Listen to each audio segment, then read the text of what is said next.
लॉकडाऊनपासून सतत निरंतर कोरोना मदत सेवा समिती आपल्या परीने मदतीचा हात गोरगरीब मजूर बांधव, आदिवासी मित्र व गरजूंना किराणा किट वाटप करीत आहे।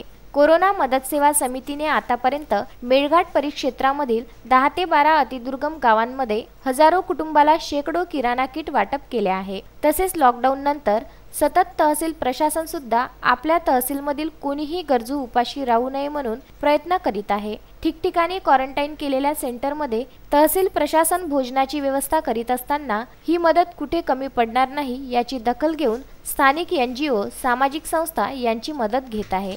तहसीलदार मदन जाधव यांच्या मार्गदर्शनामध्ये तहसील कार्यालय चिखलदरानंतर तहसील कार्यालय अचलपूर येथे कोरोना मदत समितीने 72 परिवाराकरिता मदतीचा हात पुढे केला आहे। तहसीलदार मदन जाधव यांच्या उपस्थितीत कोरोना मदत समितीचे राजेश अग्रवाल, योगेश खानजोडे, धनंजय नाकील, कमल केजरीवाल, संजय डोंगरे, मिलिंद तट्टे यांच्या हस्ते किराणा किटचं वाटप करण्यात आलं। हे किट देण्यासाठी आपल्या अचलपूर शहर आणि तालुक्यातील बऱ्याच लोकांनी मदतीचा हात पुढे केलेला आहे। काही जणांनी धान्य स्वरूपात केलेला आहे, काही जणांनी आर्थिक स्वरूपात केलेला आहे, काही जणांनी किट स्वरूपात केलेला आहे। जे धान्य किंवा इतर वस्तू येतात त्यांचं तहसील स्तरावर आमचे सर्व कर्मचारी आपल्या ऑफिसचं काम झाल्यानंतर हे किट तयार करतात आणि ते किट तयार करून मग आम्ही त्या लोकांच्यापर्यंत पोहोचवण्याचं काम करतो। आज कोरोना मदत समितीनं सतत डायरेक्ट तयार असलेलीच किट आणून दिले, त्याबद्दल मी त्यांचा धन्यवाद व्यक्त करतो की जेणेकरून आता तुम्ही सगळे बघताय की बाकीची कामं पण आमच्या कर्मचाऱ्यांची सुरू आहे की जेणेकरून ही कामं संपल्यानंतर त्यांना किट बनवावं लागलं असतं, तर तो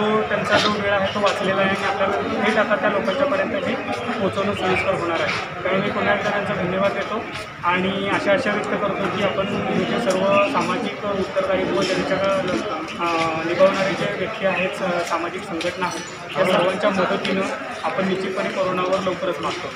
पंकज साबू, विदर्भ न्यूज, परतवाडा।